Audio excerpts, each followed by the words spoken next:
many years from now, would you be willing to trade all the days from this day to that for one chance, just one chance, to come back here and tell our enemies that they may take our lives, but they'll never take our freedom?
And welcome to Anti-Tyranny News Radio here on UCY.tv. Thank you for joining me this evening. We will be diving into quite a bit of news today. If you guys could just give me 1 second, trying to catch up here.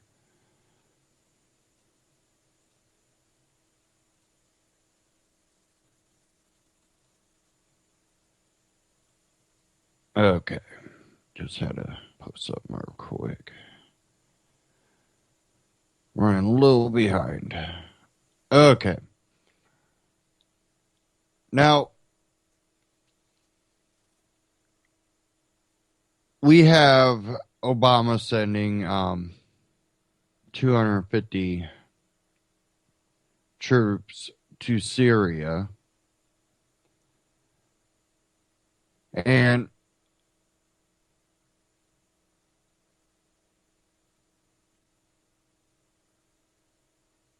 sorry, I'm having a little issue here. And we see that, you know, this war continues. Again, I've always claimed, you know, there's a military-industrial complex that there are people, the puppet masters behind the scenes, reaping benefits in many different ways, financial, you know, power. And it's something that since the great wars that America was in, World War I and II, we see that it's just continued, and now we don't even have to declare war on anybody.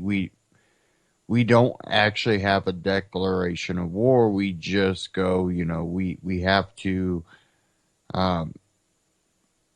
do humanitarian aid in the way of dropping bombs to get rid of these dictators, only to have these radicalists take power. So we need to really actually hone in on, you know, these issues are not changing between different candidates, different parties. And I think we have to really realize, you know, that we have a secret government, and that is what is controlling a lot of things. Without the IRS and taxation and theft, the military wouldn't have the funds to do what it does. Government gives the funds to the military, and they can choose to do with it what they want.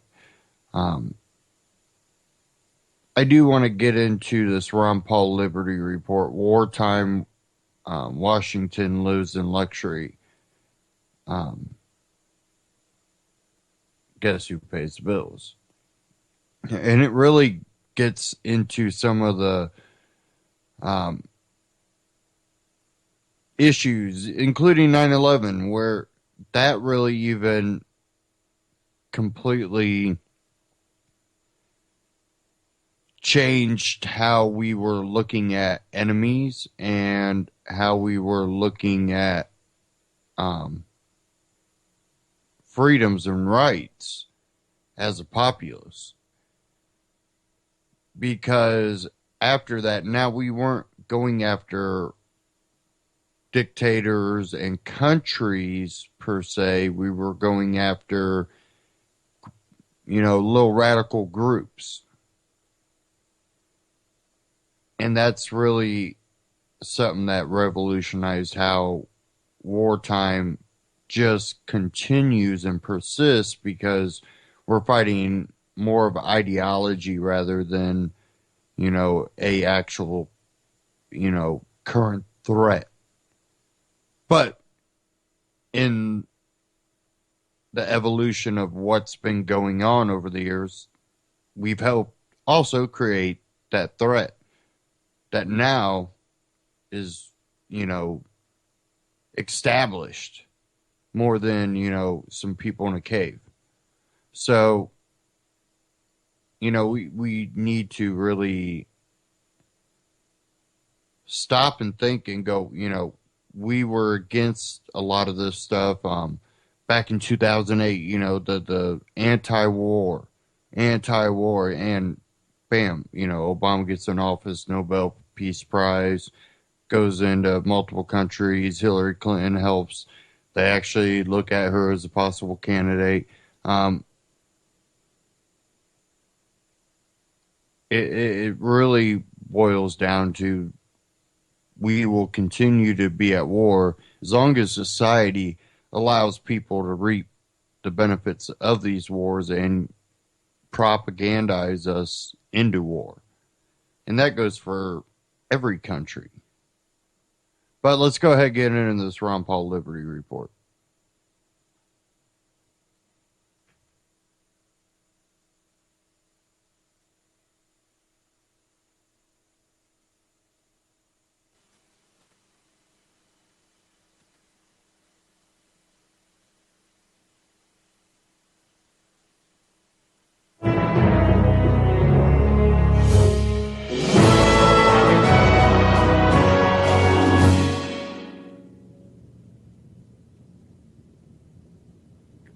Hello, everybody, and thank you for tuning in to the Liberty Report. With me today as co-host is Daniel McAdams. Daniel, good to see you. Good morning, Dr. Paul. Good.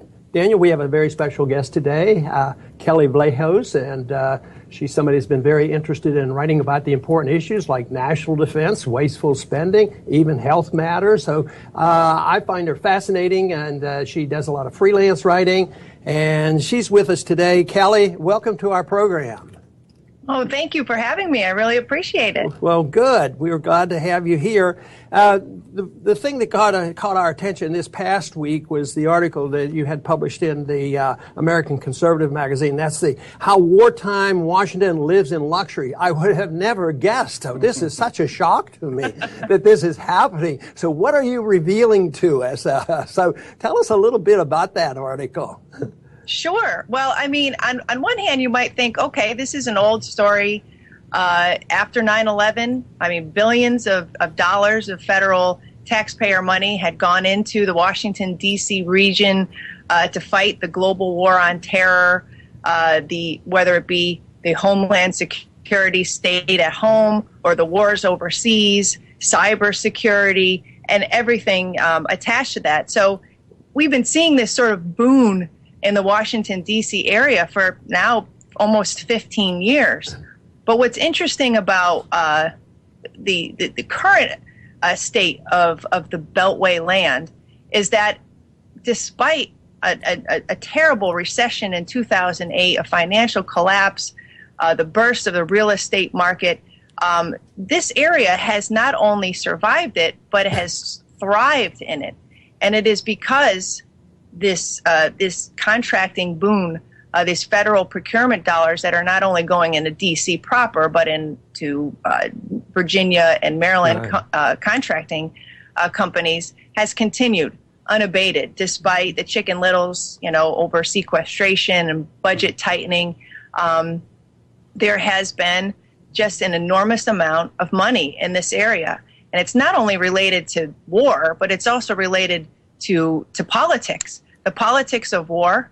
And those politics have been greased, so to speak, by Citizens United and campaign finance laws that have allowed limitless sums of money to go into campaigns, into super PACs, which have afforded, this sort of slushing of money to ensure that the candidacies and incumbencies of members of Congress here and senators. So you've had quite an ecosystem created from war that continues to today. And that's basically what was writing about in my piece. Yes, and I think the important point I got from your article is we talk a lot about the military-industrial complex, but I think we sort of have it fixed in our mind that it's, several big companies that build military weapons and not realizing how pervasive this is. And I think that's what your article does. It shows that this is big business for sure and a big political business. And Daniel, I believe, has a question for you here. Well, thanks for joining us, Kelly. I think I first came across your writing, or I first came to notice when you did that excellent article on the burn pits in Iraq a number of years ago. And I just thought it was terrific reporting, of which there's not a lot these days. Everyone has an opinion. Nobody wants to pound the pavement and get the answers. So if you remember, we had you up to Dr. Paul's office for one of his famous Thursday lunches where you got to talk to a bunch of members. And it really was memorable. So we have fond memories of that. When I saw this article, of course, I always follow your writing, but also, I've known Mike Lofgren for a number of years. He's, a matter of fact, one of the first people I met when I came to D.C., and Mike's a terrific guy with a terrific new book about the deep state. So I thought this is going to be a great article. And maybe I like it because this is something we've concentrated on, which is the idea of the American people getting ripped off at the expense of the Washington elites. And I remember right after 9/11, all of these magazines started popping up, Homeland Security jobs and seminars, and it was such a boon. People, all of a sudden became experts, huge jobs. But one of the things that related to that was pointed out in the article, and both you and Mike pointed it out, is that, the government employees, that's one thing. A lot of people employed by the government in D.C., they get great salaries, but really good job security as well. But that's kind of peanuts compared to what Mike calls the deep state. And those are, as you pointed out in your article, K Street, the lawyers, political consultants, the Beltway fixers, the war on terrorism profiteers. And this is where the McMansions are born. Isn't that right, Kelly? Right, exactly. And I think, and I was going to bring up Mike too, because he is sort of the founder of our feast here. He wrote the book Deep State. I've had some extensive conversations with him, and he had written a few excerpts about Beltway land, and I was just absolutely fascinated because these are my surroundings, and he was actually pulling no punches and describing, what it's like around here, and what he zeroes in on, is that this ecosystem. It's not only the government workers who do have caps on their salaries, but it are all the people who are feeding off this trough. And it's not just the CEOs. It's not just the executives at these defense contracting companies, but it is the lawyers who work for them. It's the lobbyists who fan out on the Hill to make sure that their weapon systems are funded every year. It's the consultants. It's the people who do the war gamings. It's the think tanks that are getting the money to produce the reports that justify action, that justify new systems, that justify more funding. And it goes on and on and on. And then, you have people in technology. Cybersecurity is huge here now. So you have entire neighborhoods springing up. Like I brought up Merrifield, which is a part of Fairfax County out here. This was a enormous strip mall type existence up until a few years from now. Now it's this it's this village development where you have these high-end restaurants and very condos. fancy. I was there. It's very fancy. Yeah, and the rents are over $2,000 for a one bedroom, and who are living in these condos? But these kids who are being hired at these tech firms to do cybersecurity and intelligence, and so it's created an entire community of people who are all working together to maintain this status quo, and in what he calls the imperial city. So it isn't just about the government here. We're talking about way beyond, and he goes way off into Loudoun County, where we're talking about moguls. We're talking about people who are building not just McMansions, but actual mansions out in formerly wooded country. Virginia hunt country is now turned into this sort of playland for Washington's the power elite. Obviously, there's gross distortion in the distribution of income, which is not a natural conclusion from a free market. So this is artificial. There's not a shortage of money. There's a lot of money. There's a lot of spending by government, and yet we have all these distortions and a lot of anger and a populist movement that we haven't had in a decade. But I believe near where you live, I think it's Loudoun County, is the richest county. Is that correct? In the whole country. And the other number that I was fascinated with was how much money went into Virginia by this maldistribution. $295 billion has gone into this city, and then the poor aren't benefiting. Even not too far, some parts of Virginia, there's still poor people, and certainly in this country. And this is such a predictable result when government gets so involved. But aren't these the numbers? To me, are just astounding that have gravitated into Washington, in the Washington area in Northern Virginia. Oh, absolutely. One article that I had read on this very subject had talked about the enormous growth in the town of Great Falls, which is right outside the Beltway, and it formerly a wooded a hamlet, bedroom community of Washington with scattered modest homes. And now it is, if you Google real estate Great Falls, Virginia, you will find nothing under $1.2 million there for home prices.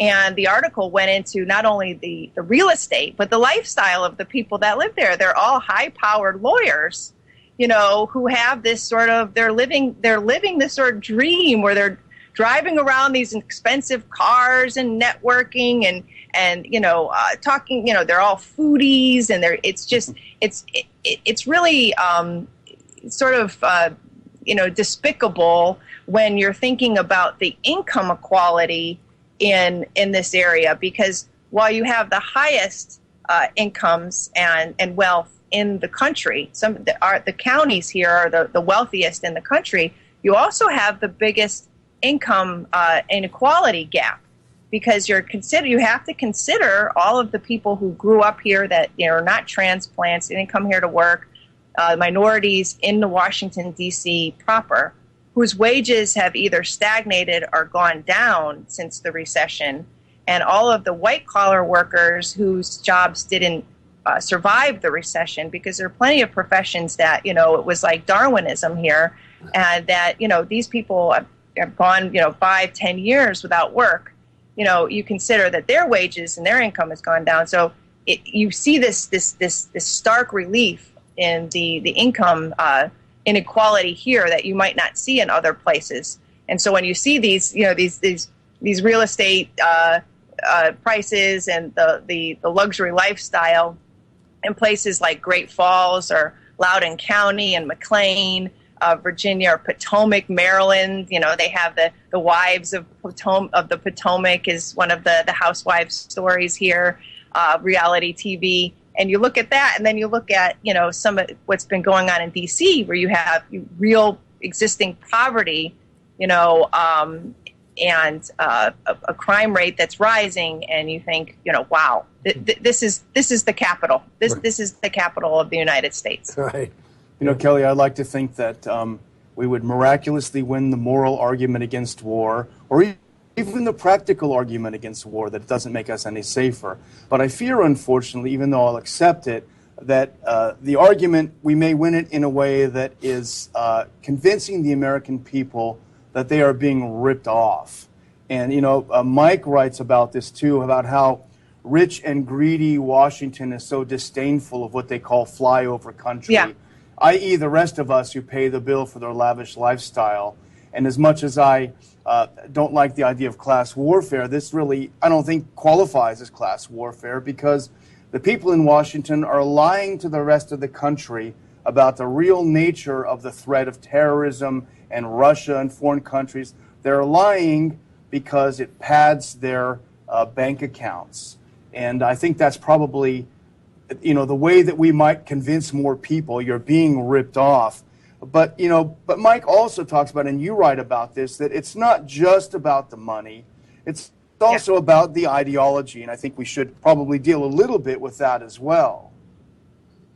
Yeah, and this is where I think Mike really, he kind of blows things out of the water here, because he talks about Mark Leibovich's book, Our Town, which was a powerful sort of examination of the Washington elite that came out a couple of years ago, and it talked about this sort of this pedestal that the Washington power brokers live on, and how they can't see so far down to the rest of us because they're too busy at their cocktail parties and networking in the green rooms and making their deals and being in front of a camera, and we know all about that, and it makes us sick, most of us who live outside the bubble.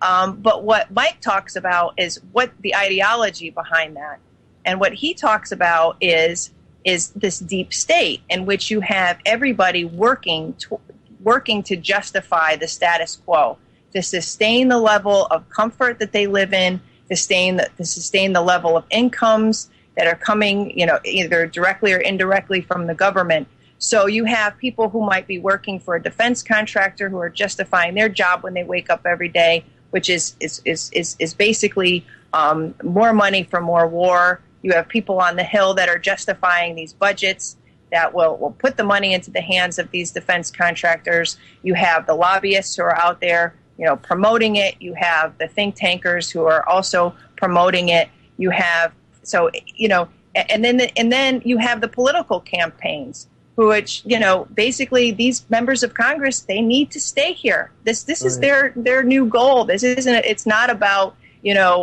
so much as protecting the interests of their districts, but keeping themselves in this style that they've come accustomed to in Washington. So they're working. So it is a pro-establishment. It's a pro-government, pro-state, pro-empire ideology, all working together in sort of in a machine, and that's behind this power elite, this deep state, and it affects economic policy. It affects national security policy and domestic policy. And what he's saying is that everyone outside of this bubble can really is not empowered to do anything about it, because the rules are being written here in Washington. They're dictating what's going on outside of Washington, and the people dictating those rules are, the grain of their existence is behind keeping everything in place.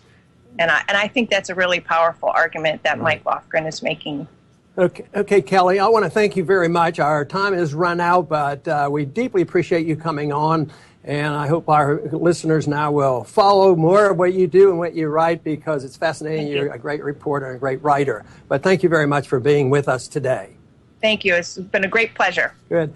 And I want to thank the audience for tuning in today, and remind you that stories like this are so important to be kept up with current events. This, to me, was particularly interesting because there's a lot of ramification here. We're talking about the military-industrial complex and how massive it is and why the spending is bad and what do we do about it. Some people think that all we have to do is control the political spending, another rule on political spending.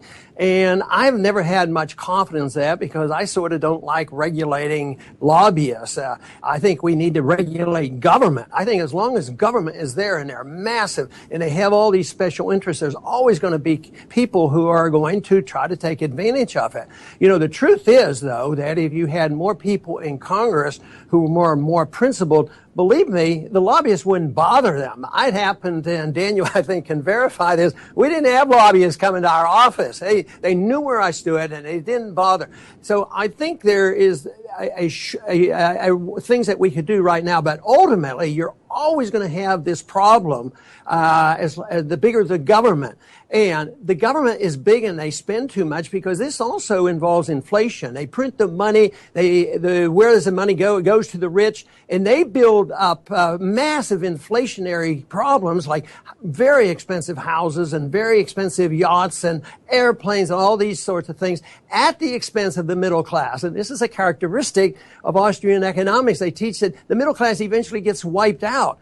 But everybody's talking today in the presidential campaign about how tragic it is for the middle class, but they don't talk about monetary policy and the Federal Reserve and the wiping out of the middle class and the destruction of money and why spending is bad. They all want to spend more. Can you believe it? They all want to rebuild the military. I mean, what are they talking about? How can they need to rebuild the military when it's bigger than everybody else put together? But nevertheless, I think stories like this help point out how serious this problem is when you can see, in particular, all the money flowing into Northern Virginia that it has, the richest counties in the country, $295 billion into Virginia for special interests to support the military-industrial complex. So it's a great story and something that we will keep up with. And I want to thank everybody today for tuning in to the Liberty Report. Please come back soon. Ron Paul Liberty Report on YouTube, RonPaulLibertyReport.com. Check him out. Subscribe. Ron Paul's son actually had a bipartisan effort going to limit arm transfers to Saudi. This out of the libertarianrepublic.com. Says here, Senator Rand Paul and Chris Murphy, Democrat from Connecticut, have introduced a bipartisan bill that would limit the transfer of arms to Saudi Arabia. The bill would add additional steps to the existing notification process, which the president must go through in order to facilitate arm transfers to Saudi Arabia. The president has to certify that Saudi Arabia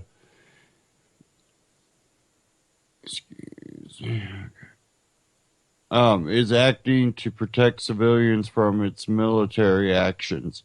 The president must also certify that Saudi Arabia isn't giving funding, material support, or lethal aid to terrorist organizations. Great. What is going on here?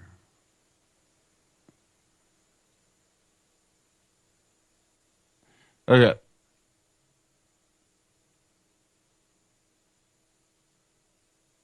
And it says, sorry, I'm having a couple of issues here. Okay. And the Saudis are taking necessary measures to target designated terrorist organizations. Paul said in a press release, quote, "For too long, the Obama administration has not been holding countries receiving U.S. military munitions accountable in the Middle East. It is no secret that Saudi Arabia's record on strictly targeting combatants and legitimate military targets in Yemen has been questionable. I believe, along with Senator Murphy, that the U.S. should halt the sale of air-to-ground munitions to Saudi Arabia until Congress has conducted proper oversight and ensured that much or such munitions are being used in a way that is consistent with our country's national security strategy and values.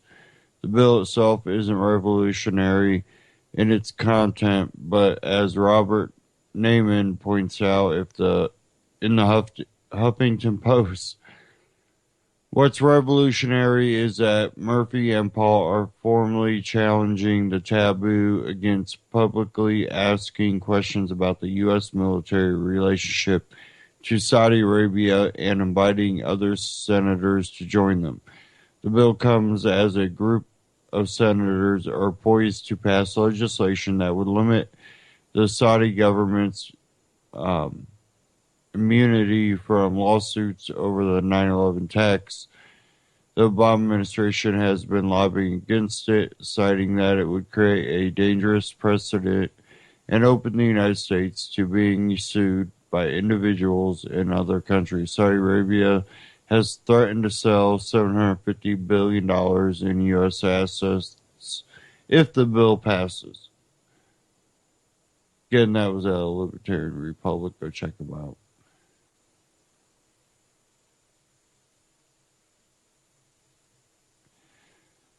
And, you know, I covered this last broadcast quite a bit. And, you know, one thing I forgot to mention is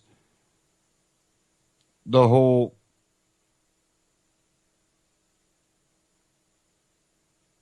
thing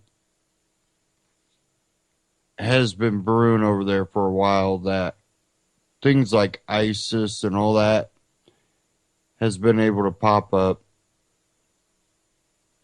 And when we do have a threat, we don't put proper support behind it. We have a government that's funding people like Saudi Arabia. We have Saudi Arabia threatening to sell off their assets.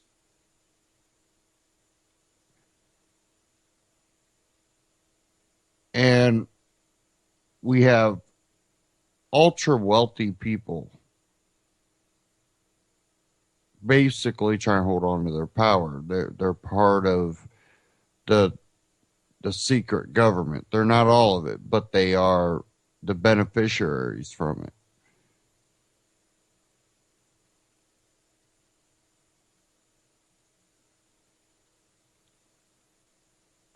I do want to get this short clip, this one from AMTV, Asset Allocation, How to Get and Stay Wealthy.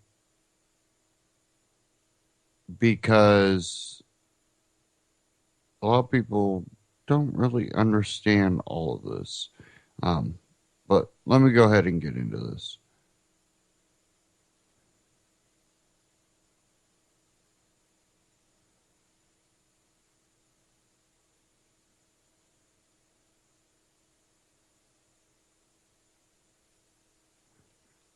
Okay, I guess it's not going to play.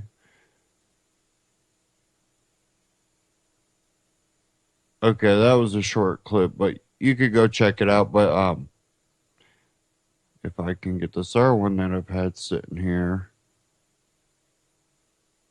to pop up. Yeah.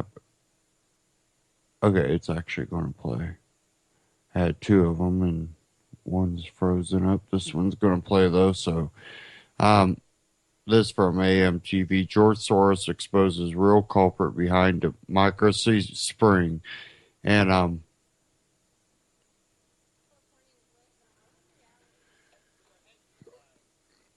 we know that George Soros or groups that he might be connected with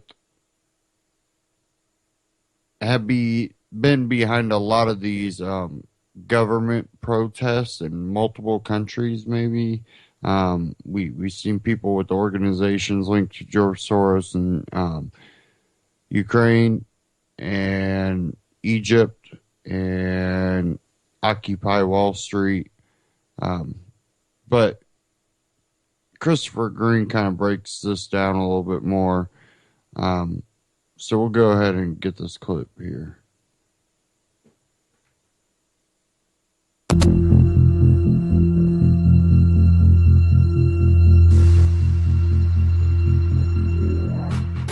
Visit our sponsor, American Survival Wholesale, right now. Affordable, long-term, storable food. Christian, veteran-owned and operated. American Survival Wholesale provides food storage and survival products for you and your family. Get custom food packs, 3, 6, and 12 months. Pay-as-you-go food packs, survival products, organic foods, and a 15-minute consult free of charge. Food packs as low as 50 cents per serving, gluten and GMO-free, based on a 2,000 calorie per day diet. Part of all sales proceeds go to support our veterans, the Veteran Outreach Program, and Bible Drive for those in need. Call American Survival Wholesale today at 818-720-0759. That's 818-720-0759. Because the world isn't getting any safer. That's American Survival Wholesale.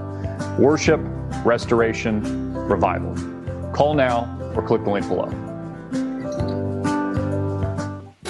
Hey everybody, I'm Christopher Green. You're tuning into AMTV Alternative Media Television. It is April 13th, 2016. Many of you are probably aware because you watched the video. I was interviewed on RT International live yesterday, thanks to one of our subscribers, Brian, who luckily screen captured the video on a cell phone. We were able to re-air it. Democracy Spring is an anti-Donald Trump radical organization. And what I mean by that, we have to deconstruct again who's behind this radical Democracy Spring movement.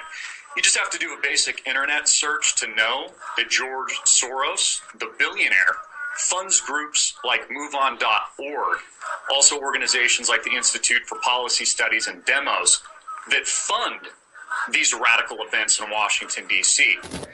And I woke up this morning, got another email from another subscriber. Thank you very much. Name is escaping me at the moment. Said that there was also a transcript of the interview and the report on the front page of RT.com. So go check it out right now. Please share it, read the article, comment, share it on Facebook, Twitter, get it out. I don't think RT liked what I had to say, so please, all of you tuning in, listening, go and see and find that clip. Again, I was on at 1 p.m. Arizona time, Pacific time, live on RT International. Go to their website. They've got a live stream. Try to dig it up. I've got my post producer looking for it as well. If you can, send it my way. Put it in the comment box or send me an email to info@amtvmedia.com. You know, it's really exciting to see the message of truth reach the mainstream. And I've got to give RT a lot of credit for posting this article. I wasn't sure that they would. You know, basically shedding light on the truth that the real culprit behind, quote unquote, Democracy Spring is billionaires like George Soros. These evil men, these social engineers that are helping to infiltrate our government, radicalize our government. And this is exactly what's happening. This is exactly who these people are on the ground. I'm not saying there's not organic, good-hearted elements, a part of all this anger, etc. But make no mistake about it, this is funded by billionaires. And isn't that ironic? Is there not irony in that the message of the Democracy Spring protesters is to remove big money, billionaires out of politics, yet they're being funded by a billionaire who's helping to radicalize Americans on the ground? I mean, we've seen the same thing. I talked about this extensively over in Europe with the immigration crisis. This is all admitted by George Soros. They want to destroy our borders. They want to destroy the borders in Europe, so that there's an infiltration through the migration crisis that overthrows these respective sovereign nations and integrates this new world order paradigm. This is what it's all about. What sort of a financial deal should Obama be seeking to strike when he travels to China next month? No, I think this would be the time, because you really need to bring China into the creation of a new world order, financial world order. They are kind of reluctant members of the IMF. They play along, but they don't make much of a contribution because it's not their institution. Their share is not commensurate. Their voting rights are not commensurate to their weight. So I think you need a new world order that China has to be part of the process of creating it, and they have to buy in. They have to own it the same way as, let's say, the United States. So again, kudos to RT. And remember, all forms of media are propaganda. So at times I'll criticize RT, just like I'll criticize Donald Trump, even though I support him. You know, that's what I think the real media is about. That's what I think alternative media is about, is that everybody is fair game. So again, I got to give kudos to RT for posting the content, getting it out there. It was kind of interesting. I got a call yesterday from Russia, which I don't usually get a call from Russia, and just happened to pick up the phone and they put me on the air. So thank you, and thank you to our audience for all your tremendous support, for unearthing the video, for supporting what we do, and helping bring the message to the mainstream. Also, I was watching Donald Trump at a town hall with Mr. Anderson Cooper last night, followed by Don Lemon, talking to Donald Trump and his family. Trump, the Trumpster, very angry, of course, at what happened in Colorado, even though it's entirely legal. Cruz stealing all the delegates, there not being a primary or a caucus vote at all. Talking about that, talking about how the system is rigged, how it's really criminal. It's far worse than the corporate shenanigans he's been involved with, or the corporate insiders he deals with on a daily basis. Talks about how politicians are far more dishonest than a lot of the corporate tycoons that he works with or customers on a regular basis. You have been very critical, though, of what happened in Colorado. And I want to read out some of the things you have said. You said the nominating system in Colorado was, quote, rigged, disgusting, and dirty. You called it a corrupt deal full of crooked shenanigans. Ted Cruz is saying you're just being a whiner. I mean, the bottom line is the rules are the rules. Didn't you just get outplayed on the ground? No, I don't think so.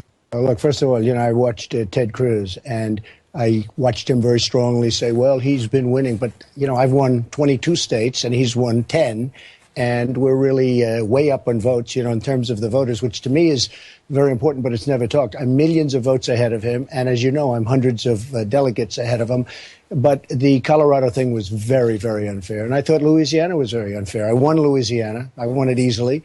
So won the popular vote. I he won got the more popular delegates. vote, and because of all the shenanigans that goes on. And this but is you call them shenanigans. Those are the rules. And didn't you know those? You know rules? why the rules? I know the rules very well, but I know that it's stacked against me by the establishment. I fully understand it. We had people out there, and they weren't heard. And then, in fact, today, when it was announced, the numbers were announced, they put out something on Twitter saying, oh, we stopped Trump. Essentially, we stopped Trump.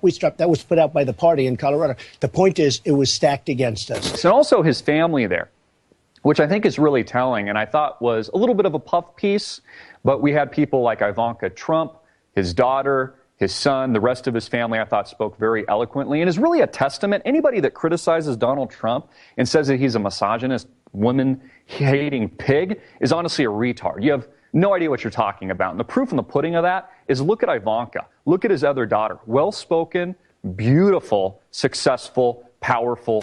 Well, I think it's such a personal decision that ultimately it was one he had to arrive to on his own. And obviously, as we've all seen over the last several months, it's a vicious industry, politics, much more so than real estate or anything we've ever experienced. So, but we were just incredibly excited for him. I mean, we know what he's capable of. We've stood by his side for the last decade in my case, a little bit longer in Don's case, and watched him do these deals at the Trump Organization. And we know what he could bring to the country. So we're just happy to support him. I mean, if that isn't equality, I don't know what is. So I thought really telling, proof is in the pudding last night, but also quite suspicious.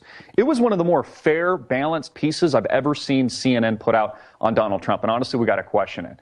We've got to be highly suspicious of why they would put Donald Trump on national television with Mr. Anderson Cooper, followed by Don Lemon, both homosexuals, nothing against that, but just that's a fact. Both homosexuals representing CNN, their main figures, part of that mainstream media organization, really doing a puff piece for Donald Trump.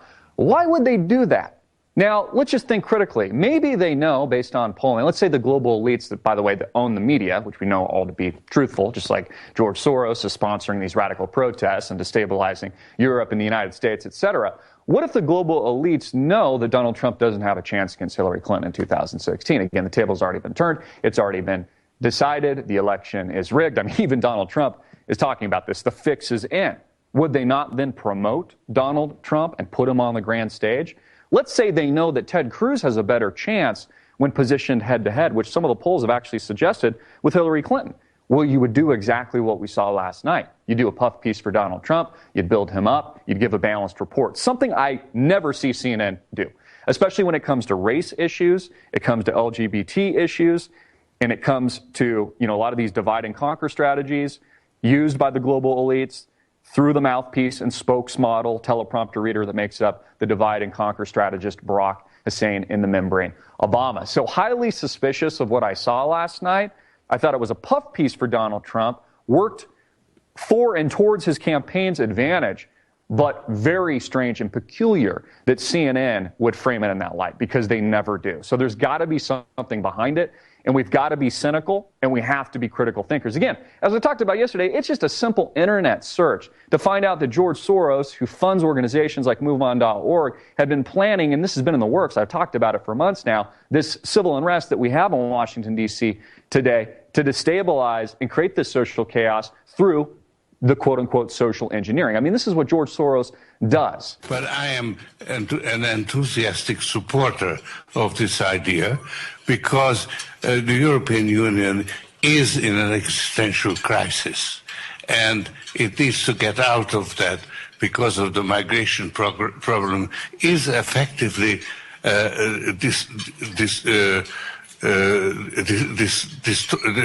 distressing, and the European Union is falling apart. Just 2 weeks ago, you said that actually we should be much more careful because there's a risk of repeating what happened in 2008. Yeah, well, 2008, we are repeating it. It was a time of a financial crisis and a bear market. And you have the same condition today. But the source of the disequilibrium is different. In 2008, the root cause was the subprime crisis in America. Now the root cause is basically China. This is what these people do. This is the agenda of the global elites. Global integration, the destruction of our borders, engineered social chaos. I mean, this is what propaganda is. This is what social engineering is. This is what mind control is, the brainwashing of the peasants on the ground. It's exactly what it is. And again, I'm not taking anything away from the real organic qualities here, the anger on the streets, that we should be shining a giant spotlight on the real criminals like Barack Obama, Hillary Clinton, etc. I mentioned this in the interview yesterday, but we have to understand who's behind all of this. How has this come to be? Who's funding it? Again, your mom probably told you growing up, follow the money, or your father. Always follow the money. It'll show you and tell you the truth. I start from the supposition that the world is topsy-turvy, that things are all wrong, that the wrong people are in jail and the wrong people are out of jail, that the wrong people are in power and the wrong people are out of power, that the wealth is distributed in this country and the world in such a way as not simply to require small reform, but to require a drastic reallocation of wealth. I start from the supposition that we don't have to say too much about this, because all we have to do is think about the state of the world today and realize that things are all upside down. Now, if you don't think, if you just listen to TV and read scholarly things, you actually begin to think that things are not so bad, or that just little things are wrong. But you have to get a little detached and then come back and look at the world, and you are horrified. I'm Christopher Green. Get this video out everywhere, make it viral, hard-hitting it in your face, and click the link below. And don't forget to share the article and the video posted yesterday, the interview on RT International. Get it out everywhere. Make sure they have us on again. Thank you for your support. Peace.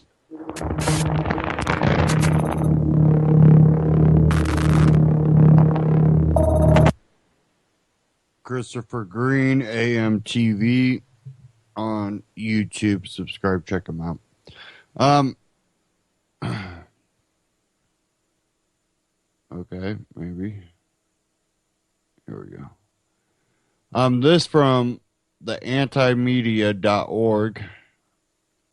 Did Bernie Sanders just go full establishment? Now, we know I'm not a Bernie Sanders supporter. We also know I'm not a Donald Trump, Ted Cruz, Hillary Clinton supporter.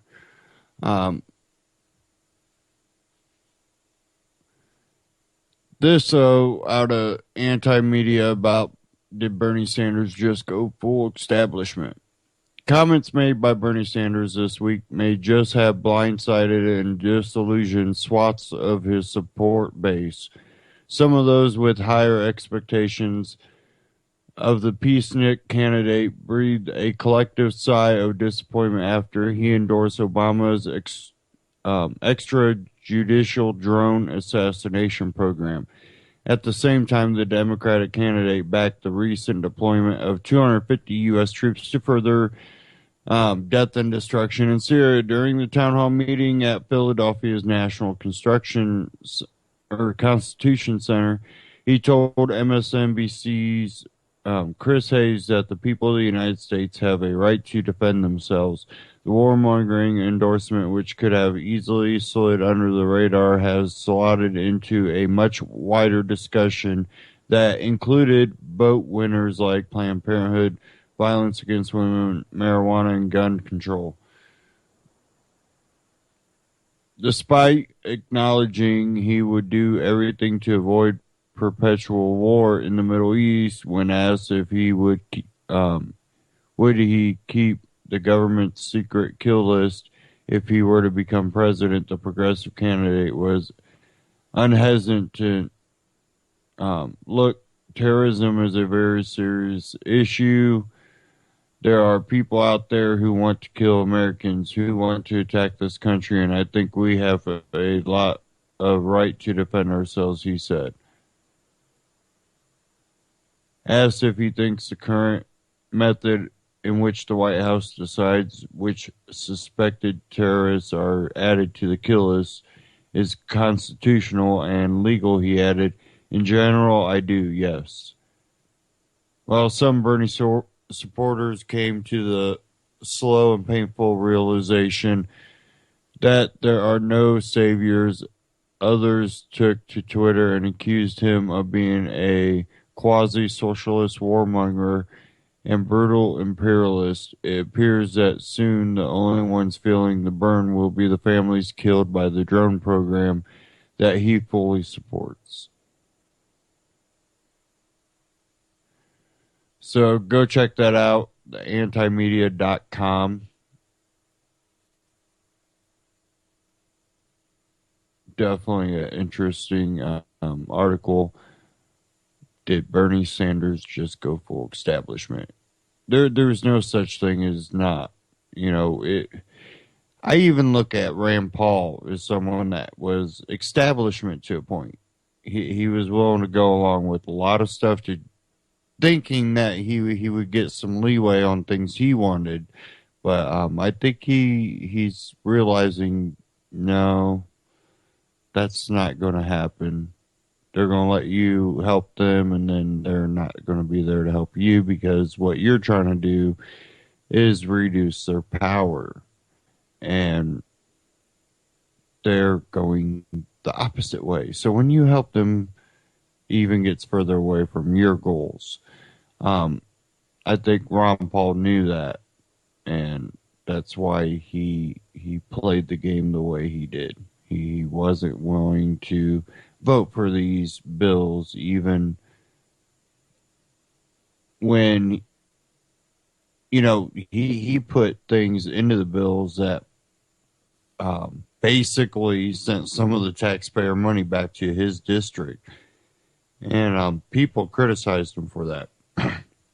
Well, listen, every senator that's voting for this thing, and most of them that don't, write something into it so that something gets done in their district. That's a known fact. If you know anything about how Congress works. So, of course, he would go ahead and write his little additive, basically something for relief or something for floods or whatever. He would go ahead and do that. And he would still vote no. He refused to vote yes for things he did not agree on. And I still didn't like the whole, let's write something in, but I understood it. Difference. We look at what we have now, and too many people play the game.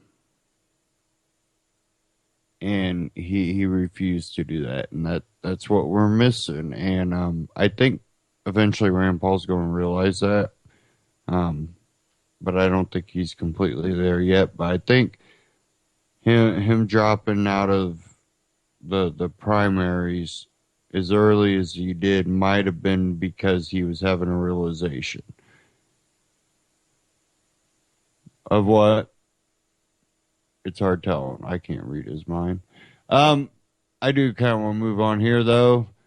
This was out of Zero Hedge. America's millennial dream, making 20% less and drowning in debt. This is something I've kind of covered, and it doesn't really help our situation here out. Millennials have now overtaken baby boomers as America's largest living generation, according to Pew Research.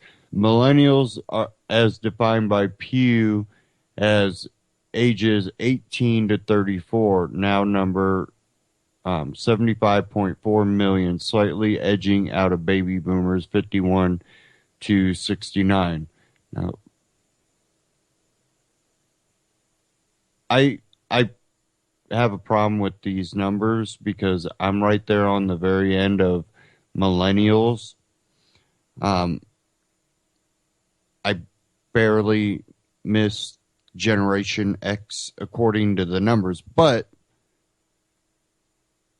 I grew up Generation X. That's before they came up with millennials, and we were still Generation X. I grew up in the, late 80s and early 90s and late 90s and into the very, very beginning of the 2000s. I was at the end of Generation X growing up, and, from the mid 80s to, the mid 90s was kind of the dying off of Generation X. You could see the changes getting ready to come. My senior year of high school, that freshman class, you seen a completely different, group of kids coming into the school that it wasn't, the gradual move that you seen throughout the years. It was like, whoa, what's going on here? And I don't like when I get grouped in with millennials because I'm definitely a Generation X, so I don't like these artificial numbers. I think when you're right there on the edge, you group in with a certain group, and mine was definitely Generation X. But onto this article here.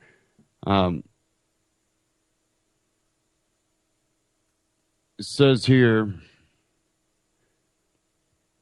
millennials also have a few other things going for them, however, not in a good way.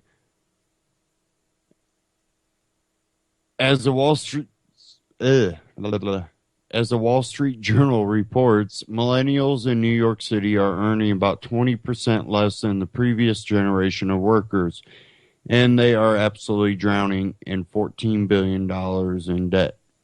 The average worker, 23 years old, in New York City, earned 23,543 compared to 27,731 in 2000. For inflation, moving up the age scale a bit, the average 29-year-old made 50,000 331 in 2014 versus $56,026 in 2000.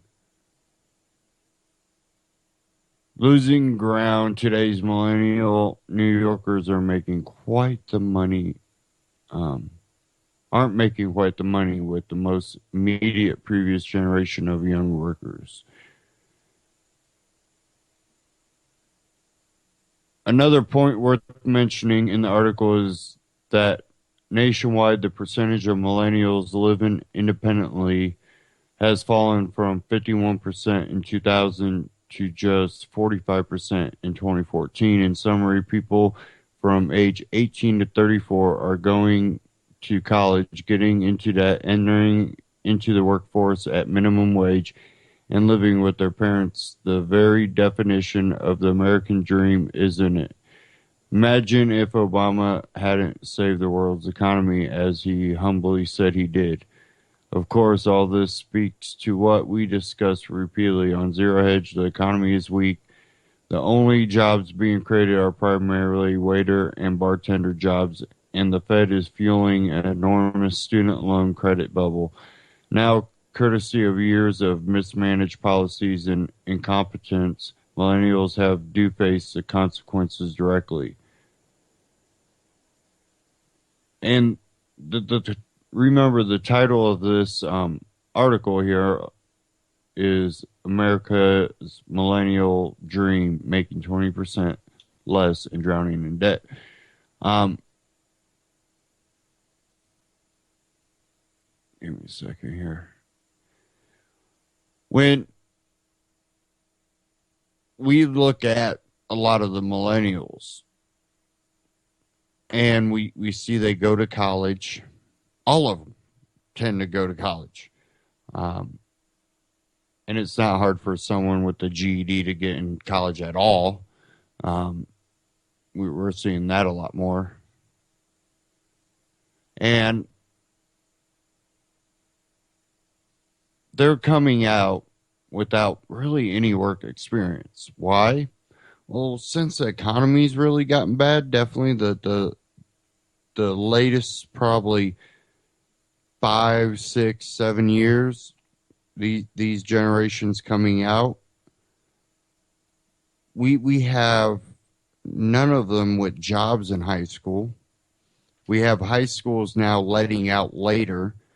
They're letting the elementary and middle school students, or sometimes just the elementary school students, out at like 2 o'clock, and they have to go to school real early. But then the high school kids, they're not letting them out till 4:35. Therefore, a lot of the jobs might not want them real late at night either, because that kind of puts them in a spot. Plus, how late they can work depends on what state and city you're into. Some cities, they don't let the kids work late because even if they have a job, they have basically a curfew. Some cities I know have ordinances where, well, there's a curfew unless you're coming and going from work, which still a lot of those companies still rather try to get them out close to that curfew date. We treat them more like children.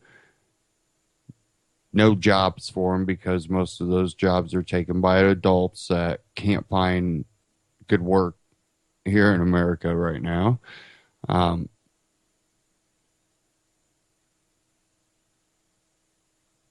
what we are having are kids that go to college thinking, well, I go to college. My older brothers went to college, got a good job. My parents went to college. They got a real good job. Kind of maybe sometimes not seeing or forgetting or being too young to remember maybe, yeah, they made real good money for a while and then they kind of, the economy hit a real bad spot and maybe you weren't getting all the new things you were getting. You slowed down on it. You know, you don't realize that most people got a new phone almost every year or every 2 years. Now you see a lot of people 3, 4 years before they get a new phone. Or they buy used phones. They're not getting the up-to-date phone. Not everybody has, you know, the up-to-date phone. And some of them do because they're living at home with mommy and daddy. So what money do they do make, they might waste on that. But they might have been naive to the fact that their parents, yeah, even though they went to college, they made good money. When the economy went bad, they weren't making quite as much, or some of them had to find a new job. But they go, well, yeah, they got a college degree and they still found a good job. Well, their work history has something to do with that too. I know my mom, she has worked since she was in high school. Even changing jobs, she usually never went more than a week. At the, maybe 2 weeks until 2008. And she went for almost a year until she found a job.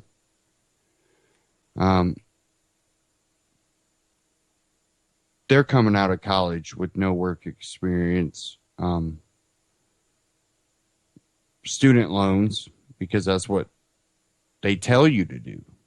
That's not just, well, let me try to work and pay for each semester.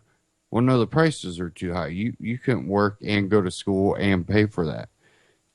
You could work full time, but then you couldn't go to school for full time, which defeats the purpose of you working full time to pay for the college that you can't go to, let alone study and do your homework.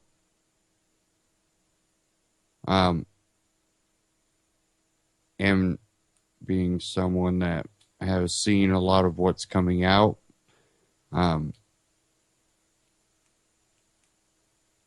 they have probably all-nighters doing a lot of their work, because everything seems to be a project now. It was pretty amazing watching friends and people I've dated, project this, project that, and it's just, and what even amazed me is the amount of things people had to buy to do a project required for class that would take them all night to do, spend money, and usually came out of part of their loan, student loan. But they come out and then no work experience, and well, everybody has a degree now, and you go to a job where, well, there's people that have been in the work field. They might not even have a degree, but you're working for them. Why? Because they've been in the field. They've been doing it for, a couple decades, and they know what they're doing. And they get paid good money because they know their job. They know their, what needs to be done. And these younger people, they kind of act as you owe them something because they have a degree and you don't, or, I've seen them treat these people that have worked for these companies for 20 years when something messes up, that they know exactly what it is, how to fix it, and they can get it going quicker than anybody in the building. But the younger ones come in and go, I have a degree, I should be making more than that person. And it really amazes me. And I don't want to knock college, because college has helped a lot of people in the past. Of course, there are certain things that the propaganda and brainwashing in a lot of colleges, and it's gotten worse, but there's been a little bit of it for as long as institutions have existed. But for the most part, it produced a lot of knowledge for people to be able to prosper. But it doesn't seem to be doing that anymore. And you got all these people in debt. And of course, now that kind of fuels people like Bernie Sanders. Everybody's in debt, no good job. Working for people that aren't in debt because they didn't go to college, and now you want someone to pay for your college. If this wasn't worth anything, and we're told that this is what we're supposed to do, then you pay for it. And, I just hope that we can see institutions pop up that will actually be able to do things to help get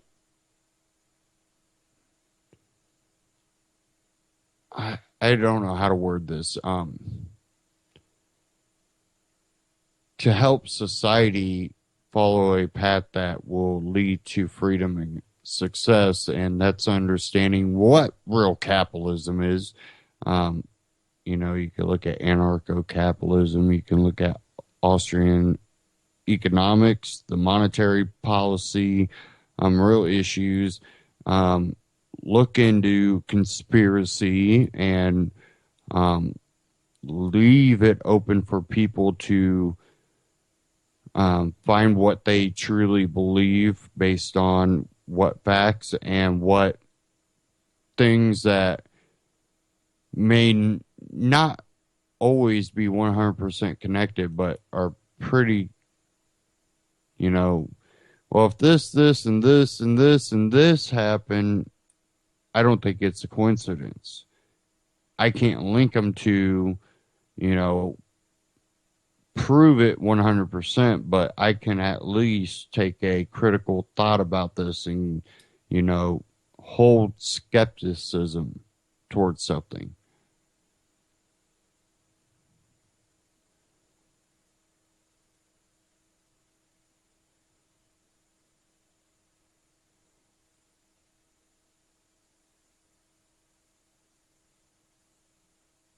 Okay, give me a quick second here.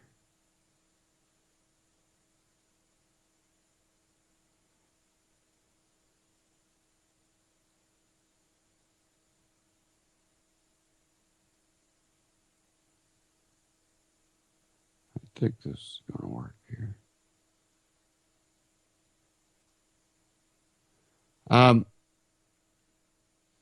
I want to play a short clip. This is from Reason TV, but this is Christian Tate, which many of you might know from Ben Swan and then Truth in Media.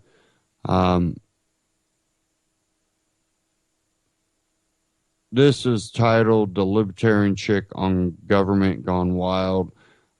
Basically a libertarian manifesto from Christian Tate. So I kind of wanted to play this and kind of talk about a couple things here.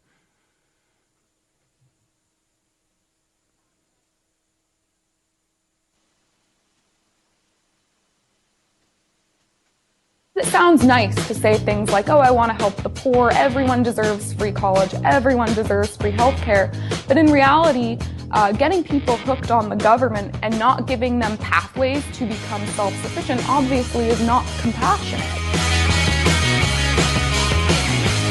Hi, I'm Nick Gillespie with Reason TV, and today we're talking with Kristen Tate. She blogs at thelibertarianchick.com, and she's the author of the great new book, Government Gone Wild, How D.C. Politicians Are Taking You for a Ride and What You Can Do About It. So this is a libertarian manifesto aimed at millennials especially. How do you summarize your core message? My project with this book was to reach an audience that would not necessarily already be politically involved, not even just involved with libertarianism, but politics.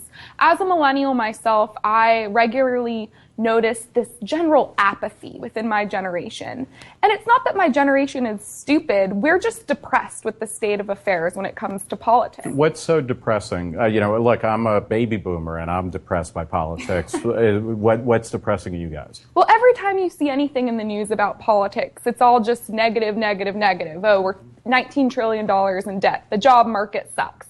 A lot of us are living in our parents' basements. It's just honestly easier to tune out, go on Snapchat, and stalk your ex-boyfriends on Facebook than it is to try to engage in these issues in a way that's fun and, frankly, uplifting. Throughout the book, there's an optimism and an upbeat energy, which is great. But then it's also specific. I mean, you're saying, part of the problem is that the government, or Republicans or Democrats, they're always trying to control people. They're always trying to limit your choices or tell you, do this, don't do that. How does that factor into a kind of millennial malaise about politics? We like freedom. I mean, that kind of comes with the whole internet age. We like having a lot of control over our lives. So this big brother idea of the government always watching us, trying to control every aspect of our lives is a big turnoff. And frankly, again, I think it's depressing, and it's not a message that resonates with millennials. So again, I think that it's easier to just throw your hands up and just say, I'm not going to engage in this at all, than it is to try to sort through these issues in a way that is conducive to progress. What's your libertarian origin story? Well, my dad's more of a Republican and my mom's a Democrat, so they're divorced, obviously. Yeah, but yeah. I kind of grew up disagreeing with both of them on a lot of issues and not really knowing where I stood politically.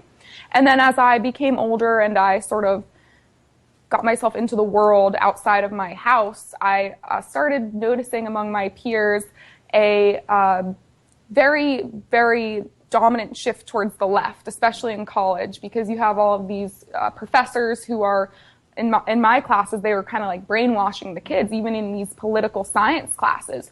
So that really disturbed me. So at first I kind of thought, maybe I'm a Republican, and I started going to these Republican student groups, and the second I got into these groups, I thought, okay, I'm definitely not a Republican, because they were talking about policing the world and bombing places, and all this fear-mongering was going around. And that's kind of when I discovered libertarianism. I think I heard Ron Paul speak at some sort of student speech I think he was giving at the University of New Hampshire, and I just thought, this guy makes a lot of sense. Here, let me ask you a specific question about Ron Paul, who, more than anybody probably in the past 10 years, really kind of put libertarianism on steroids. And surprisingly, he appeals to tons of college students and younger people, even though he is somewhere between 70 and 1,000 years old. And he doesn't play to the crowd. I mean, He speaks in long sentences, complicated thoughts. What is the appeal of Ron Paul, do you think? Or what was it for you and to millennials in general? The guy is just so damn authentic, and it's so nice and a breath of fresh air to have someone like that in politics,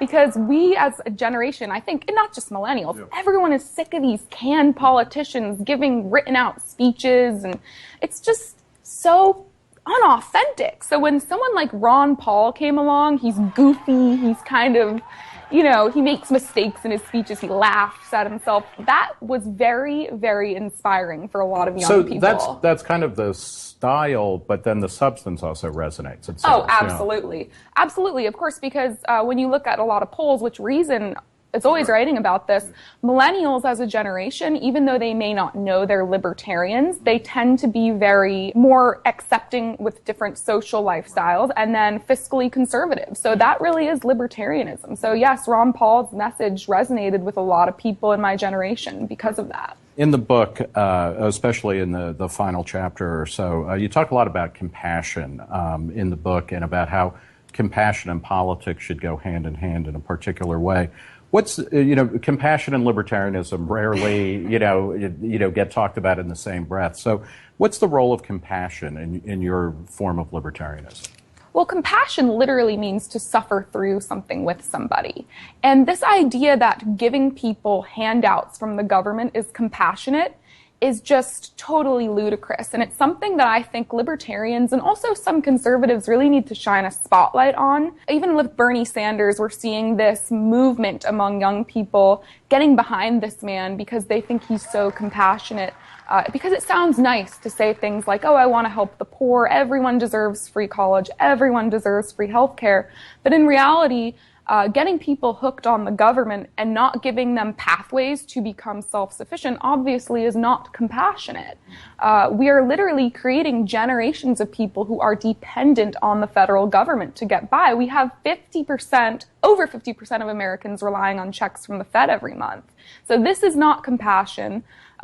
We need to shine a spotlight on this issue because I think it's a winning issue for libertarians. Like you said, not many people mix those two words, libertarianism and compassion, but I think this ought to be focused on more because I think it's a winning issue for libertarians. It's just a matter of getting that message out there in a way that is uplifting and kind of makes sense to people. Is there anybody in the major parties that you're hoping will become president?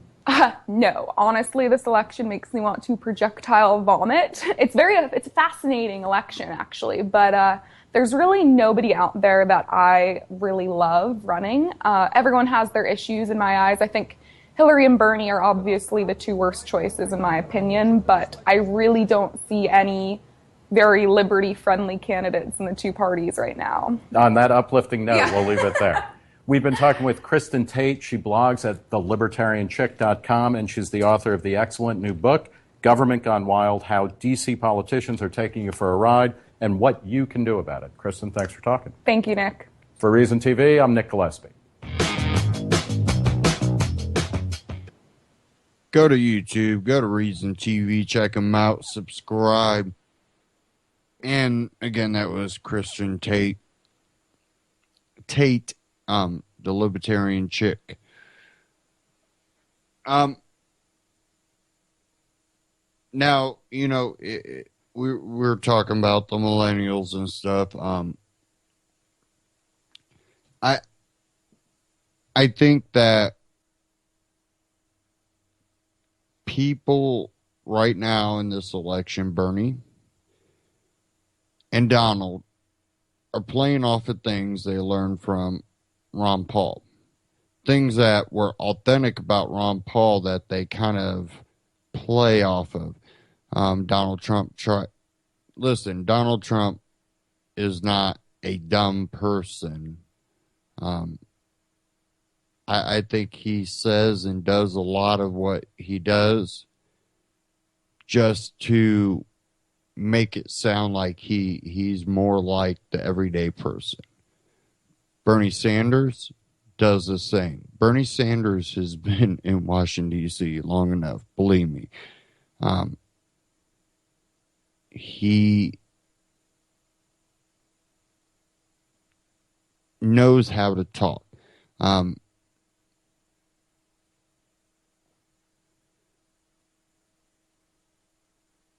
We see people looking at these candidates as authentic. They look at Ted Cruz, Hillary Clinton as establishment.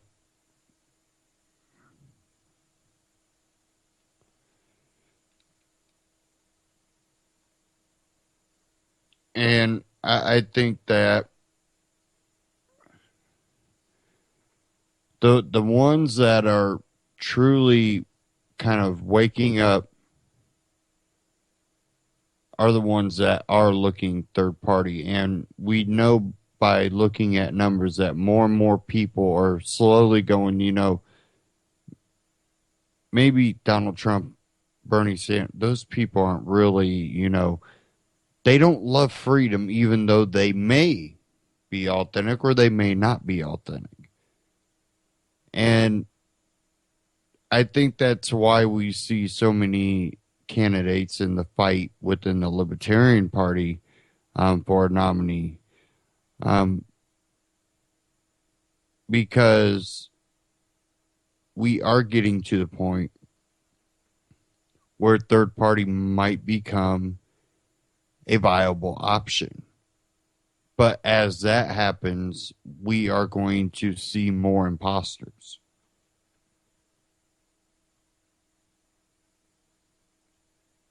And we may already be seeing multiple imposters. And we really won't know unless one of them actually wins. So that's one of the problems with that whole issue.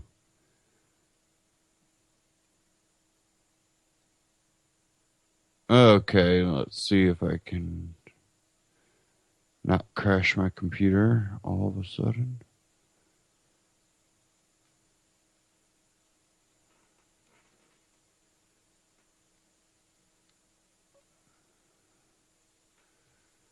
Yeah, this don't look good.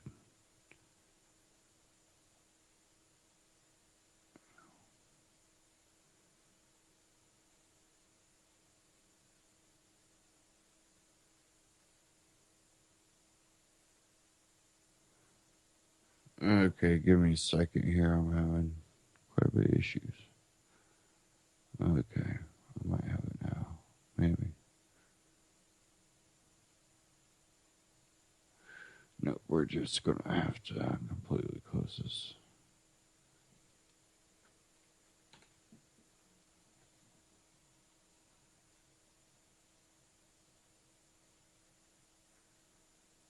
Sorry about this, guys. Every once in a while, my browser wants to max out.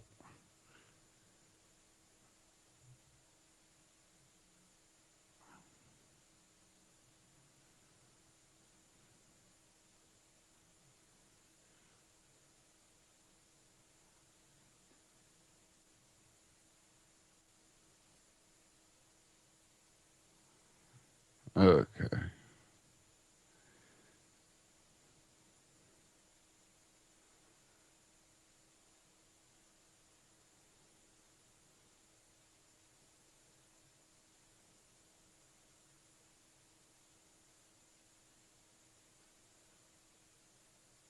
Okay, here we go. This one kind of got me. And this is another example of government overreach into people's rights and their ability to acknowledge things going on and have control. Now, we've talked about, the ability to buy raw milk. You can still consume it, but to buy it. Now, marijuana for medical uses, even recreational use, but I really like to focus on the medical uses because I think that there are many, and then you get in industrial, and then the whole fact of the freedom of someone to choose.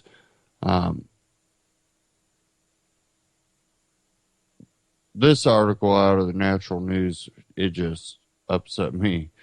Give me a second here.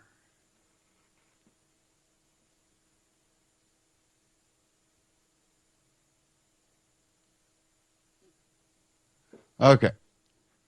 Naturalnews.com, chemo child abuse. Connecticut forced a 17-year-old girl to have chemotherapy without her consent. Now her cancer is back.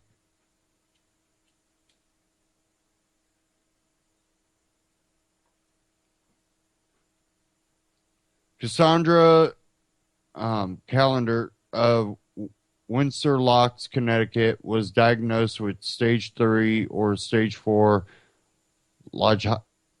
Hodgkin's lymphoma when she was 17 years old, shortly after the diagnosis in September 2014.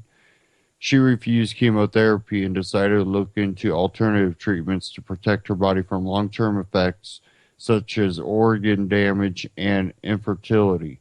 However, the state of Connecticut forced her into getting treatment against her own and her mother's will. Her doctor said she would likely die without chemotherapy and reported her case as child abuse to Connecticut's Department of Child and Family, who took her case to state superior court after doctors stated that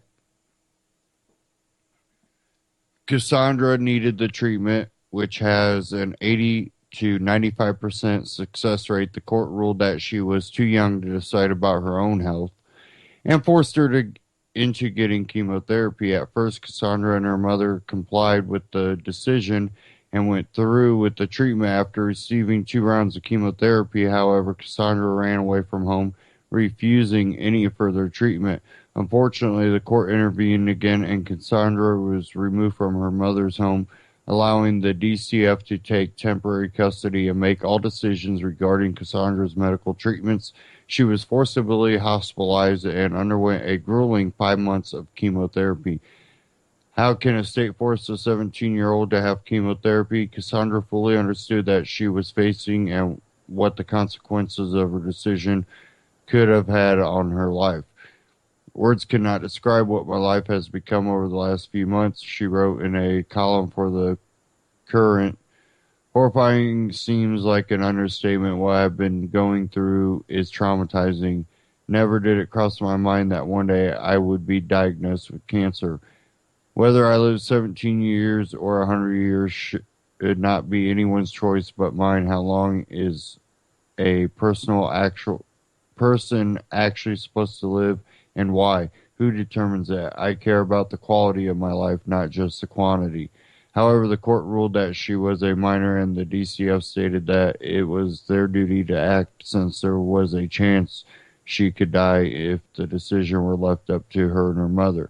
When experts such as the several physicians involved in the case tell us with certainty that a child will die as a result of leaving a decision up to a parent, then the department has a responsibility to take action, DCF said in a statement. Cancer has come back. After 5 months of forced chemotherapy, Cassandra went into remission. However, though the state forbade her to look into alternative treatments because the chemotherapy would give her an 85% chance of survival, her cancer has now come back. Here is my 85% chance of life after chemo, she wrote in a Facebook post. Unfortunately, I didn't make the 85%. I fell into the 15%. Cassandra, now 18, is legally old enough to take matters into her own hands and told the Associated Press that she is moving forward with alternative treatments. The DCF recently released a statement saying that it sympathizes with Cassandra and wishes the best for her and her family. From the beginning, the department has been guided by the medical experts' judgment about what would be in Cassandra's best interests. The statement said Cassandra's health and well-being remain in the forefront of our thoughts and our hopes for her full recovery. Cassandra has now set up a GoFundMe page to help accumulate the funds for alternative cancer treatments and in order to hire an attorney to fight her case. While Big Pharma wants us to believe that controversial cancer treatments are the only way to survive cancer, alternative treatments can be far more effective. If you want to learn more about regarding the truth about cancer and how conventional cancer treatments can do more harm than good, watch the powerful, life-changing series, The Truth About Cancer, here. And there's a click there on naturalnews.com. Again, the title of that article is Chemo Child Abuse Connecticut forced 17-year-old girl to have chemotherapy without her consent. Now her cancer is back. So go there and check that out. But with all the reports coming out about studies that looked at a lot of the documented cancer cases and chemotherapy cases come out and say that, well, most chemotherapy never does work. And what it does to the human body, for so long, the, agencies or whatever would just puppet what the pharmaceutical companies put out. This sounds like the same stuff that had gone on for years with the taser company and tasers, and how, well, the police departments rely on the company's own research. And we need more independent research, which means that you have to take the regulations away that prevent people from looking into alternative treatments, because even alternative treatments in most places are very restricted. Even when you look at marijuana, from what I understand, when it comes to marijuana, they cannot write you a prescription for marijuana. They write you a referral, because if they prescribed it to you, they could lose their medical license. They would lose their medical license. They write referrals. So, there's been a lot of information about alternative treatments and, cannabis even being one. I think it was Charlotte's Web, was a strain created. It doesn't get you high. It was created and perfected for a little girl. And it was meant to have cannabinoids that weren't THC that would help fight cancer without getting you high. And they turn that into oil. So, it's kind of like industrial hemp, except it is in the marijuana family, just without barely any THC. Probably a little more than hemp, but not much. So it's not something, when you look at medical marijuana, it's not just an excuse for someone to get high. There's actual strains out there that are, brought down for certain types of what, people are researching and studying the effects that it's having with certain types of cannabinoids against cancer and other issues. People having seizures. Now, there might not be, 100% proof out there, but there's even Harvard coming out talking about it reducing lung cancer tumors. So we should keep open minds about this and, lift regulations on studying definitely natural things. But see, again, that's a control factor. They have to be able to control. They have to be able to make money off you. And it would be very hard to make much money off of you with marijuana unless it's highly restricted.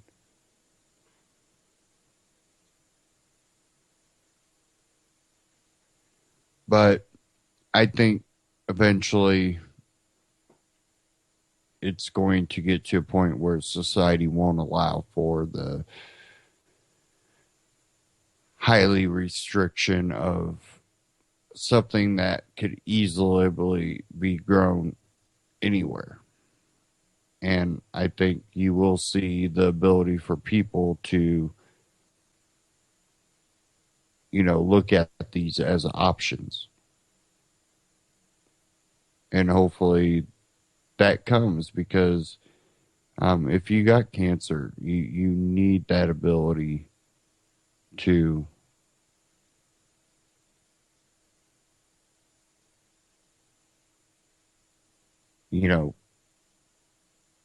seek what options you think are the best.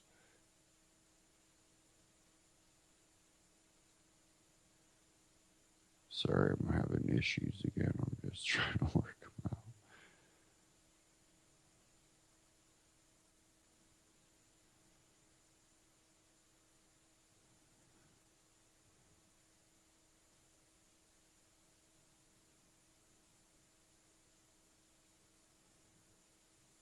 Okay. Try and get this up.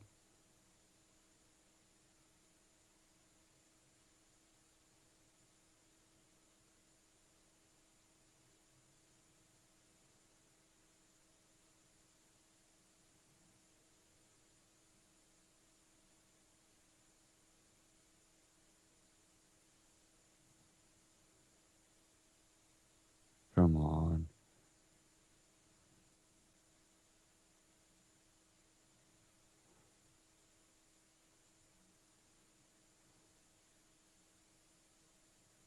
Sorry, guys.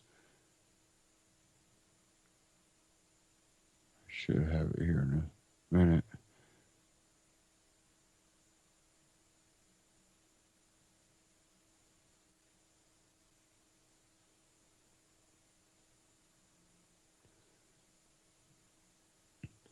This was from Reason. Here we go, finally. Mom lets her 3 kids wait in car. FBI agent tells her she can't. And this is from the Hit and Run blog by Lenore Skenazy. My friend Julie Gunlock lives just outside of Washington, D.C. She's a great mom and the author of a book I love, From Cupcakes to Chemicals, How the Culture of Alarmism Makes Us Afraid of Everything and How to Fight Back. She recently found herself fighting back a particularly stubborn misconception. She let her kids aged 9, 11, and 5 wait in the car for about 15 minutes while she ran into a store to get dinner. She emerged to find an FBI agent flashing his badge and insisting, "Ma'am, you can't do that because kids get snatched all the time." Julie knew that was untrue. She told him to put away his badge and go find a real crook. Here's her feisty article, and here's her note to me. Dear Lenore, I thought you'd want to see this article I wrote for Heat Street. As you know, that this incident rattled me, and I am so thankful that I could contact you. Actually, I emailed you before even calling my husband for comfort, support, and accurate information about my rights and the laws currently on the books. I am so grateful to you for creating a website where moms can go for solid information. And it goes on her little thing. But it says here, some people wonder why the topic of kids waiting in the car comes up so often in my writing. After all, I'm not like the kids are out playing or delivering newspapers' classic free-range activities. The reason is that the car wait equals death hysteria is emblematic of our culture's belief that kids can never be unsupervised. Even when all the evidence shows that this activity is extremely safe, it's not perfectly safe. Perfect safety is an impossible goal, but sitting in the car is safer than being driven in one. The number one way kids die, or being dragged across the parking lot, even though that is what the authorities encourage parents to do. When both driving and dragging are demonstrably more dangerous than a short, unsupervised car wait, and yet are not subject to societal disapproval, including arrest. It's clear we are dealing with superstition rather than rationality. It's hard to fight a deeply held superstition, but if we want to be able to raise our kids the way we see fit, and especially if we want to give them any free range freedoms, we must fight the right to parent outside the prevailing cult of constant supervision. The cult keeps manifesting itself in shopping center parking lots, which is why I keep writing about it.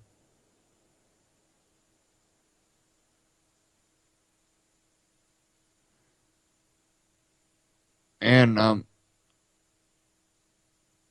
go to the reason.com. Mom lets her 3 kids wait in car. FBI agent tells her she can't. And there's a link to this article. It's highlighted. The part that is highlighted is this article I wrote for Heat Street. Click that and actually read that whole article. You know, what we need to do is really focus on individual rights, the rights of the families and, cultures to exist. They're trying to make everything PC where whatever the people in power agree with is what you go with, but that's not freedom. I thought we're supposed to be moving towards freedom. Well, we can't have this political correctness. We can't have, I wouldn't leave my kids in the car for 15 minutes, so you can't.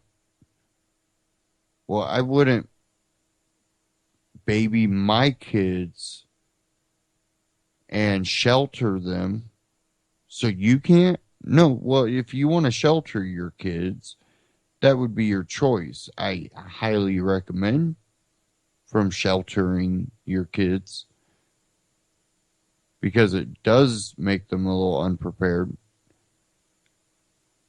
But that doesn't mean you can't teach them morals and, respect.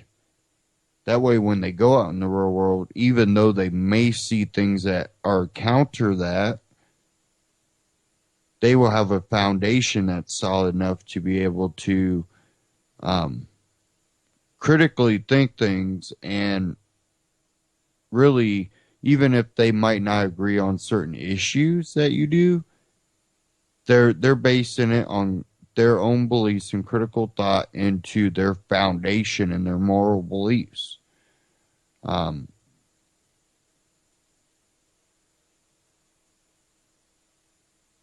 You have a lot of inner fighting, and a lot of it kind of relates to the political correctness and the social justice warriors.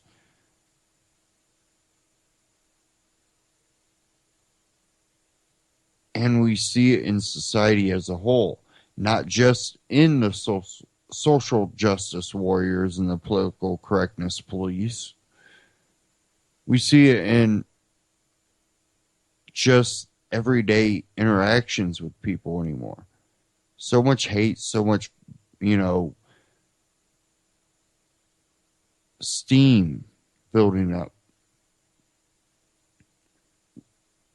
And we're aiming it at each other because we're allowing them to divide and conquer us.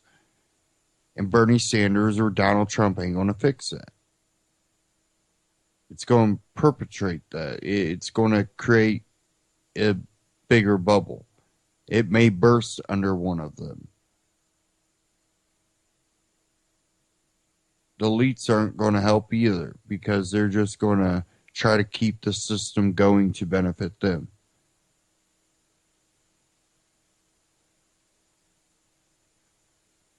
We need more liberty and freedom-minded people. Maybe, hopefully, the Libertarian Party will produce something that inspires enough people to make a wave that hasn't been seen by a third party. Will that happen? I don't know. We can, hope that something happens.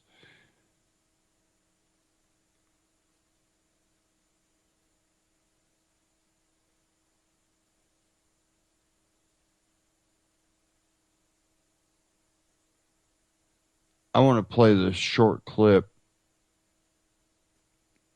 real quick. This was put out 3 hours ago by We Are Change, the biggest chemical attack on American citizens by their own government. I want to play this. I might have to cut it off a little quick. Sao Paulo, Brazil, and in this video I'm going to talk about the biggest chemical attack on the American people by their very own government that will kill over 500,000 people in the next few years, and one of those people affected is myself. This all starts with the silent killer known as asbestos. It only takes 1 nanoparticle of asbestos to create asbestosis, which will create mesothelioma and lung cancer in people who are exposed to this chemical. Now, not many people know this, but the World Trade Center towers before 9/11 were filled with 400 tons of asbestos. The buildings were built by David and Nelson Rockefeller along with the Port Authority. Not only did the Port Authority have this huge liability, but also a huge problem on their hands because the Twin Towers were worth nothing. It would have costed the city $1.5 billion to get rid of the asbestos, and there was actual plans to demolish the building, since that would have been cheaper than actually going inside of the buildings floor by floor to remove this hazardous chemical within the building. There was actual demolition plans of the Twin Towers before 9/11 because of the asbestos. Now, who was responsible for the asbestos? Who was liable? Well, no one other than Dick Cheney himself. As CEO of Halliburton in 1998, he purchased Dredger's Industries, who was liable for the World Trade Center asbestos, which would then turn over the liability to Halliburton and Dick Cheney himself. The second person who was responsible was Larry Silverstein, who on July 24th, 2001, actually bought a 99-year lease of the World Trade Center Tower from the Port Authority. And in his lease, he has specifically stated that if there was an act of terrorism, the new owner's obligations under the lease would be void. This was his escape clause, along with this and an insurance policy that he put on the World Trade Center towers before 9/11. He has earned billions. And I myself personally investigated this, and I asked Larry Silverstein, why would he buy these white elephants that were worth nothing, that would have costed him billions of dollars just to get rid of the asbestos? Why would he make such an unwise financial move that made no sense and had people in the industry scratching their head to why he would actually do this? And of course, we got no answer at all from Lucky Larry. We asked him also why on that fateful day when he had breakfast in Windows of the World with his daughter, with his son, who all worked at the World Trade Center, who had their daily routine of this breakfast in Windows of the World, why did all three of them not show up to work on that fateful day? Of course, stonewalled and dragged out like a criminal away from this event for even asking the questions. And of course, Larry Silverstein, even on a PBS documentary, admitting to pulling Building 7. We confronted Larry Silverstein 3 times. Now, when the buildings exploded in New York City, they sent asbestos for miles in the surrounding area, affecting everyone in New York City. And according to some estimates, there are 410,000 people who were exposed to asbestos right after 9/11. Now, of course, those numbers are a lot higher, but right after 9/11, the government came out and reassured everyone that the air was safe to breathe. There's actual documents from the EPA after studying the air at Ground Zero showing that the air was not safe to breathe. With the help of the White House, they changed that to safe to breathe. And Christy Todd Whitman, then head of the EPA, was the one responsible for this on national television, lying to everyone in the area, including all the heroes of 9/11, and ultimately caused their demise. Because of this, first responders, even some that I knew who had the proper hazmat suits and had the proper gas masks to be in that area, were told not to use masks. We're told to take the masks off. My friend, Greg Quibell, who I got to know, who introduced me to his family, who opened up his house to me, we became friends. Greg Quibell suffered tremendously before dying after being on the pile in New York City after 9/11. He had to fight until his death in order to get proper medical benefits so his family wouldn't be stuck with a huge medical bill because the government denied any wrongdoing, and then on top of that denied them the basic benefits that they were entitled to under their contract as city workers. The amount of disrespect, the amount of horrendous activity by this government, not only lying to its people, but screwing them over afterwards, is despicable. Greg Quibell was an amazing human being whose life was cut short. Him and hundreds of others died prematurely. Thousands are dying right now, but we have to understand this will affect us not only now, but in the next 10 years, 20 years, and 30 years. Because this asbestosis is still developing within everyone who is in the region, including myself. This is a map of the plume of the toxic smoke that came from the World Trade Center on that day. I live right here during 9/11. On the day of 9/11, there was a huge toxic plume of dust that came all over my neighborhood. You could write your name in cars with this dust. It covered everything. That smell, that dust was in my community, was in my house days, weeks, and months after 9/11. I lived in that dust after 9/11. The effects of this will hit me later on in life, as well as thousands and hundreds of thousands of other people who will also die prematurely and suffer horrible deaths. I've seen my friends die in painful, horrible ways, as the government not only denied them help, but they also denied any wrongdoing. Criminals like Christy Todd Whitman, Dick Cheney, and Larry Silverstein actually benefited from this crime, as people will suffer. This will affect everyone in that region, including myself. And knowing this is why I... Okay, I got to pause it there because we are coming up to the end of the broadcast.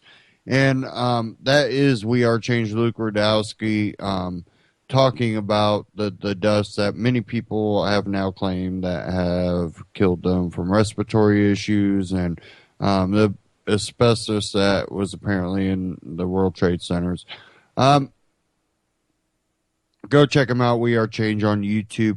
Don't forget to go to ucy.tv. Scroll down to the bottom. There's an Amazon tab. Shop Amazon through ucy.tv. And it helps give a little kickback to UCY to help cover operating costs. Get the same great deals, just a little kickback for UCY.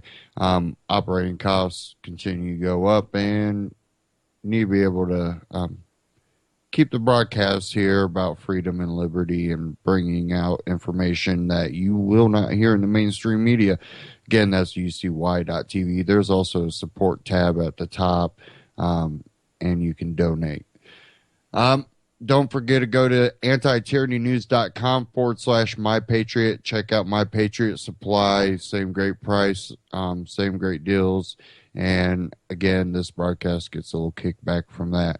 And, keep fighting for freedom. Keep spreading information, because mainstream media is not covering a lot of things that are really important issues. But, Miley Cyrus, or, the next celebrity to do something crazy will be the top headline, while your future and your health is at risk. Thanks again. Stay tuned here on ucy.tv.